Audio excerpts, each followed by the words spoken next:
안녕하세요. 중도입니다. 오늘은 더 백 리포트라고 NH투자증권에서 이제 상위 1% 부자 가구 보고서라는 리포트를 냈어요. 그래서 순자산 상위 1% 가구 분석이라는 주제를 가지고 한번 말씀드려 보겠습니다. 제가 이제 밑줄을 치면서 할 건데요. 2024년 3월 기준 우리나라 순자산 상위 1% 가구 기준선은 33억 원이다. 이 33억 원이 상위 1%라는 거죠.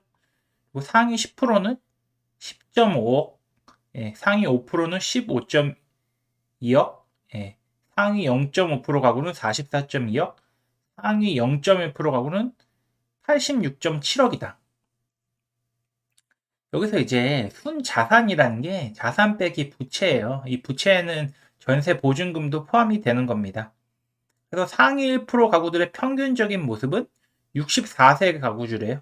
그리고 55억 원의 순자산, 그리고 3인 가족이 많고 주로 수도권에 거주한다. 이 수도권 부동산 가격이 많이 올라가지고 수도권에 많이 거주하는 분들이 좀 부자인 경우가 많다는 거죠. 그리고 상위 1% 가구는 평균 총 자산이 61억 원, 부채가 이제 한 5.8억 원 정도. 그래서 부채가 생각보다 많지는 않죠. 그래서 부채 비율 9.6% 정도. 그리고 금융자산 18.9%보다 실물자산이 더 많음. 그러니까 부동산 비중이 훨씬 많다는 뜻이죠. 그런 뜻이고요. 그리고 밑에 보면은 상위 1% 가구 중 70.8%는 미은퇴 가구이고 29.2%는 은퇴한 가구다. 미은퇴 가구는 은퇴 연령 70세, 은퇴 생활비로 약 623만 원을 희망한다.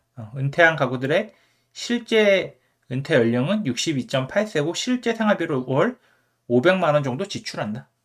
그래서 이제 한 500에서 한 600 정도 있으면 은퇴하고 이제 괜찮게 살 수 있다. 이렇게 이해하시면 될 것 같고 풍요 속의 빈곤이라고 이렇게 이제 제목을 다셨는데요.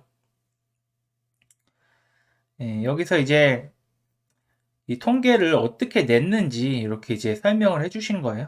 그래서 여기 이제 재밌는 말이 써 있는데 자산 관리의 궁극적 목표가 될 수 있는 부자의 조건을 살펴보면 함께 마음을 다잡아 보시죠. 이렇게 말씀하셨고 그 다음에 순자산 33억 원이 있어야 상위 1%다. 이게 이제 의미가 있는 거고 그래서 이제 처음 말씀드렸지만 보통 이제 한 10가구 중에서 이제 한 가구 안에 들려면 한 10.5억 원 정도가 있으면 되는 거예요. 이게 가구 기준입니다. 사람 기준이 아니라 인당 기준이 아니라 그래서 한 가구가 순자산이 10.5억 있으면 상위 10%다. 그래서 이렇게 이제 그래프로 이렇게 잘 나타내 주셨는데 여기서 하나 포인트가 상위 0.1%의 가구의 순자산이 15.6% 늘어났어요. 그리고 상위 0.5%는 7.4%, 상위 1%는 5.3%. 이게 왜 이렇게 되냐면 이게 지금 서울, 강남 집값이 많이 올라서 이렇습니다. 이게. 그래서 지금 양극화가 요 상위 10% 이내에서도 점점 차이가 벌어지는 게 볼 수 있고 이 상위 0.1%가 예전에는 2023년엔 75억 수준이었는데 지금 이제 86.7억 원이다. 뭐 반포나 압구정 뭐 이런 데도 집값이 많이 올라서 이런 현상이 펼쳐졌습니다. 그래서 이 상위 1% 가구들의 평균적인 모습 요걸 이제 한번 읽어 볼 텐데요. 가구주 나이는 64세 정도 그리고 한 55억 원 정도의 순자산을 보유하고 있습니다. 아까 1%가 33억이라고 말씀드렸는데 이거는 그 상위 1% 가구들의 평균적인 모습인 거죠. 그래서 1%부터 0%까지 이내 평균적인 자산이 55억 원 정도다. 그리고 상위 1% 가구의 순자산 중간가는 약 44억 원이라 이는 0.5% 가구 기준선에 해당하는 수치다. 그래서 44억 원 정도면은 0.5%쯤 된다. 그렇게 이제 하시면 되고 그 다음에 상위 1% 가구는 평균적으로 약 3명의 가족으로 구성되어 있다. 그리고 81.7%가 수도권에 산다. 여기서 이제 약간 의미 있는 게 수도권에 81.7% 산다는 게 중요한 건데 이 지금 수도권 집값이랑 지방 집값의 좀 양극화가 계속 발생하고 있잖아요. 그래서 약간 이런 현상이 나타나고 있다라고 보시면 될 것 같고요. 여기서 이제 그래프로 이렇게 잘 정리해 주셨는데, 전체 가구에서는 부동산 자산이 이게 이제 한 70% 정도 되고, 금융 자산이 한 25% 되는데, 상위 1% 가구는 부동산 자산이 한 80%가 넘는 거죠. 예, 80% 정도 되고, 금융 자산이 19% 정도라, 이 상위 1% 가구는 부동산 자산이 더 많다는 걸 알 수 있고, 금융 자산도 생각보다 많다는 걸 알 수 있죠. 그리고 상위 1% 가구의 주거 현황을 보면은 자기 집이 17.9억 원이에요. 이러면은 이게 뭔가 이상하잖아요. 내 집이 17.9억 원인데 어떻게 상위 1%지? 이런 생각이 들잖아요. 이게 다주택자가 많다는 뜻입니다. 예. 다주택자가 많으니까 자기 집은 한 18억짜리 살고 그 나머지 자산들은 다 세줬다는 뜻이죠. 그래서 다주택자가 아닌 이상 조금 이제 부자가 되기 조금 이제 힘든 부분이 있는 거고, 그 다주택자가 똘똘이한 채로 합친 다음에 다시 또 주택을 늘린 거죠. 그래서 뭐 이게 주택이든 또는 뭐 빌딩이든 뭐 이제 건물이든 뭐 다가구든 뭐 그런 식으로 해서 세를 주고 있는 겁니다. 그리고 뭐 부자들이 좀 이렇게 대형 평수에 많이 산다는 거고, 대부분 83% 정도가 아파트에 거주하고 있다. 예. 이렇게 보시면 되고, 상위 1%의 부채 현황을 보면은 81% 정도가 7억 5천, 7억 2천만 원 정도? 이 정도 이제 부채를 갖고 있어서 그렇게 많이 보유하고 있는 것 같지는 않아요. 제가 볼 때는. 네, 그래서 어,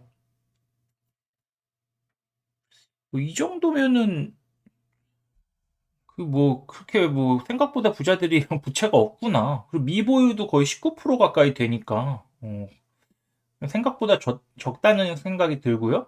그 다음에 담보대출도 보시면은 51%, 신용이 이제 5%, 임대보증금이 이제 45% 정도라서 이 밸런스도 되게 잘 맞추고 있다. 이런 걸 또 알 수가 있죠. 그리고 가구 소득 구성을 보면은 상위 1% 가구는 2억 5, 4천, 2억 5천 정도 이제 번다. 이제 많이 버시는 거죠. 대부분 이게 전문직이나 사업가들이 많아요. 이게 일반 직장인은 이 정도 벌려면 대기업 맞벌이가 돼서 뭐 임원급으로 가던가 이래야 되니까 쉽지 않은 수치고요. 일반적인 가구는 한 7,185만 원, 이 정도 이제 번다고 보면 되겠습니다. 그 다음에 소비 지출보다 많은 저축 여력해갖고 저축을 뭐 많이 한다 이런 뜻이고요. 그다음 미은퇴 가구 은퇴 준비 상황 보시면은 희망 은퇴 연령은 70세고 희망 생활비는 이제 월 623만 원, 그리고 은퇴 가구 적정 생활비 충당 여부는 실제 은퇴 연령은 63세 정도, 실제 생활비는 한 500만 원 정도예요. 그래서 500에서 한 600 정도 있으면 은퇴해서 먹고 살기 충분하다. 이 정도 느낌으로 볼 수 있고, 여기 이제 모든 것은 마음 먹기에 달렸다라는 말씀을 하시는데, 우리 주변에 많은 부자들이 이를 증명하고 있습니다. 목표를 세우고 꾸준히 저축하여 투자 원칙을 지키면서 수익을 추구하다 보면 어느새 목표한 지점에 도달할 것입니다. 한 번뿐인 인생 노력해서 부자가 되어 봅시다. 이렇게 이제 마무리를 하시는 건데, 제가 볼 때는 이 부자들이 생각보다 부채가 없다는 게 좀 재밌었고, 그 다음에 수도권에 대부분의 부자들이 모여 산다는 게 너무 명확하게 나왔고요. 그 다음에 부동산 자산이 뭐 거의 80% 이상을 가지고 있고, 실거주 지분은 한 17억, 18억 정도에 거주하면서 나머지 자산은 또 이제 세주고 거기서 월세 받고 뭐 이러면서 포트폴리오를 운영하고 있는 게 좀 특이점 같습니다. 그래서 뭐 상위 1%면 이제 뭐 한 순자산 33억 정도고, 상위 10%면은 한 10.5억 정도면 되겠다. 이건 가구당 기준이다. 그리고 순자산 기준이다. 이런 거 한번 말씀드리면서 오늘 방송 이만 마무리하겠습니다. 좋아요, 알람 설정, 구독 부탁드립니다. 감사합니다.